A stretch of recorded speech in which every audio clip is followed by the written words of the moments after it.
In November 2024, the Texas State Board of Education made a decision that sparked intense debate across the country.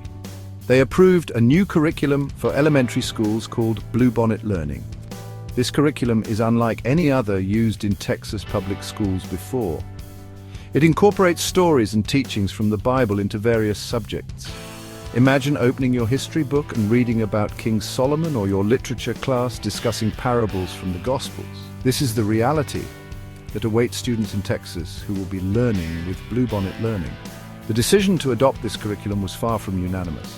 The board voted 8-7, highlighting the deep divisions on this issue. Proponents argue that the Bible is essential for understanding Western civilization and provides a moral foundation for young minds. They believe that these stories offer valuable lessons about history, literature, and ethics. However, critics worry about the implications of teaching religious texts in a secular educational setting. The Bluebonnet Learning curriculum doesn't solely focus on Christianity. It also includes references to other world religions like Islam and Hinduism. However, the inclusion of these faiths is minimal. Critics argue that this token representation does little to address the concerns about giving preference to one religion over others. They believe that true religious diversity requires a more balanced approach. The heart of the Bluebonnet Learning curriculum lies in its use of biblical stories. These stories, familiar to many from childhood Sunday schools, are now finding their way into public school classrooms. From the Book of Genesis, with its creation narrative, to the New Testament's accounts of Jesus' life and teachings, the curriculum draws heavily from biblical texts. Imagine kindergartners learning about Adam and Eve, or fifth graders analyzing the Sermon on the Mount. Proponents of the curriculum believe these stories will enrich students' understanding of history, literature, and moral principles. They see them as timeless narratives that have shaped Western culture and continue to offer valuable life lessons. Critics, however, argue that presenting these stories in a public school setting, even without explicitly endorsing them as religious truths, gives them an unwarranted air of authority.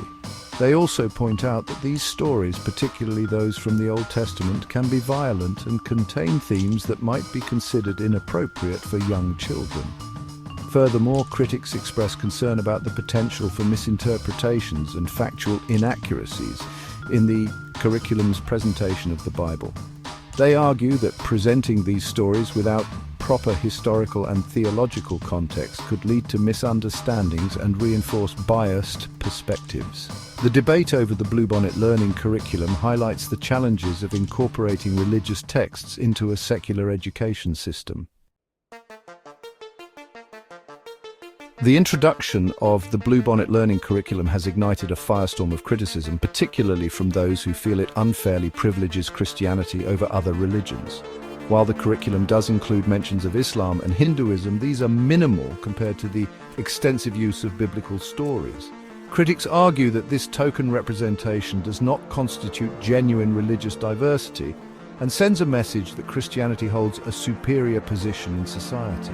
Beyond the issue of religious favoritism, critics also raise serious constitutional concerns. The separation of church and state, a fundamental principle enshrined in the First Amendment, is at the heart of this debate. Opponents argue that using public funds to teach a curriculum heavily based on one religion's scriptures violates this separation. They fear that it could lead to a blurring of lines between religious instruction and secular education. This concern is further amplified by the potential impact on non-Christian students.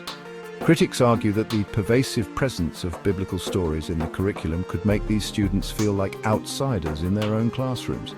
They worry that it could create a climate of exclusion and undermine the principle of inclusivity that public education should uphold.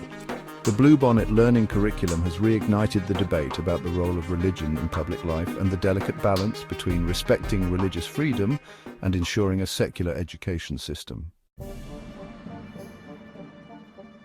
The Bluebonnet Learning curriculum in Texas is just one example of a broader national trend. Across the United States, there is a renewed push to incorporate religious teachings, particularly from Christianity, into public schools. This trend reflects a desire among some groups to reassert the role of faith in public life and to counter what they perceive as a decline in moral values. However, this trend is also facing significant pushback. Legal challenges based on the principle of separation of church and state have successfully blocked similar initiatives in some states. The future of these efforts remains uncertain and will likely be shaped by court rulings, legislative action, and ongoing public debate.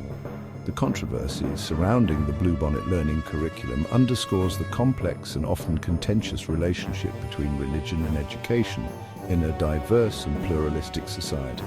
Finding a way to navigate this relationship in a manner that respects religious freedom ensures equality for all students and upholds the integrity of a secular education system is a challenge that will continue to shape the educational landscape for years to come.